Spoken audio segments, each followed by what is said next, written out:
नमस्कार सर्वांना। सर्वप्रथम श्री स्वामी समर्थ। शुभ सकाळ। तर आज आहे रविवार, संकष्टी चतुर्थी।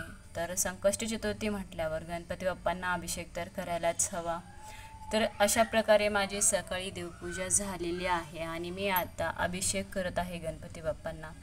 तर गणपती बाप्पांना अभिषेक करण्यासाठी मी अगोदर तुपाचा दिवा लावून घेते। तर तुपाचा दिवा लावून घेतलेला आहे। आपल्या घरामध्ये रोज सकाळी आणि संध्याकाळी तुपाचा दिवा लावायलाच पाहिजे, कारण की लक्ष्मी तुपाचा दिवा जर असेल ना घरामध्ये तर लक्ष्मी प्राप्तीसाठी तुपाचा दिवा लावणं आवश्यक आहे आणि लक्ष्मी प्रसन्न होते। तर आपल्या घरामध्ये लक्ष्मीचा वास राहण्यासाठी आपल्या घरामध्ये रोज सकाळी आणि संध्याकाळी तुपाचा दिवा लावायचाच। 5 मिनिटं तरी राहील असं लावणं गरजेचं आहे। तर तुपाचा दिवा लावलेला आहे मी अभिषेक करताना। तर मी तुळशीपत्र ठेवलेलं आहे, कारण की सगळ्यामध्ये पवित्र अशी म्हणजे तुळस आहे। तर मी तामणामध्ये तुळशीपत्र ठेवलेलं आहे, त्याच्यावरती गणपती बाप्पांची मूर्ती ठेवते आणि अगोदर अभिषेक करण्या अगोदर गणपती बाप्पांना 5 पळ्या पाण्याने अभिषेक करायचा आहे।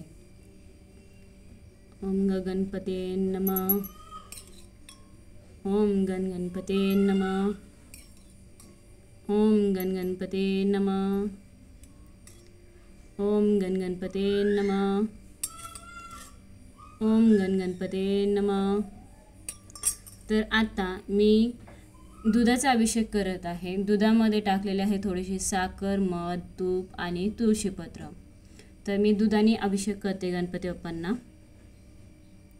ओम गणपते नमः, ओम गणपते नमः, ओम गणपते नमः, ओम गणपते नमः, ओम गणपते नमः, ओम गणपते नमः। तर अशा प्रकारे माझा गणपती बाप्पांना अभिषेक झालेला आहे। तर अभिषेक झाल्यानंतर मी आता मूर्ती गणपती बाप्पाची स्वच्छ अशी धुवून घेते आणि जे मी गणपती देव पुसण्यासाठी जी वस्त्र केलेलं आहे त्या वस्त्राने मी गणपती बाप्पांची मूर्ती स्वच्छ पुसून घेते। मी असं नॅपकिन केलेला आहे मूर्ती पुसण्यासाठी, देव पुसण्यासाठी। तर मी गणपती बाप्पांना अष्टगंध लावलेला आहे, हळदी कुंकू लावलेला आहे। तर आता मी त्यांच्या जागी त्यांना स्थापित करते गणपती बाप्पांना। तर गणपती बाप्पाची मूर्ती ठेवण्या अगोदर थोडेसे अक्षदा ठेवायचे आणि मग गणपती बाप्पांची मूर्ती ठेवायची। हे बघा, मी अशा प्रकारे थोडीशी अक्षदा ठेवलेली आहे। अक्षदा ठेवलेली आहे, अक्षदांवरती मूर्ती ठेवलेली आहे। तर आता गणपती बाप्पांचं अतिप्रिय म्हणजे असं फूल आहे जास्वंदीचं। जास्वंदीचं फूल गणपती बाप्पांना ठेवते। 21 हराळीची पेंडी बनवलेली आहे मी।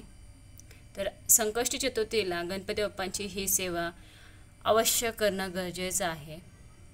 प्रत्येकाने संकष्ट चतुर्थीला प्रत्येकाने गणपती बाप्पांना अभिषेक करा, जास्वंदीचं फूल अर्पण करा आणि 21 हराळीची पेंडी मी अर्पण करते। तर हराळी आणि जास्वंदीचं फूल हे अतिप्रिय आहे गणपती बाप्पाला। तर मी अशा प्रकारे इथं गणपती बाप्पांच्या पुढं हराळीची पेंडी ठेवते।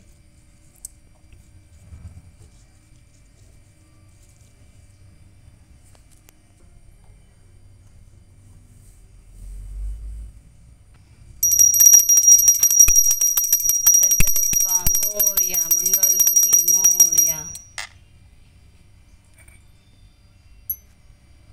सुखकर्ता दुःखहर्ता वार्ता विघ्नाची, नोर्वी पूर्वी प्रेम कृपा जयाची, सर्वांगे सुंदर उटे शेंदुराची, कंठी झळके माळ मुक्ता फळांची। तर मी अशा प्रकारे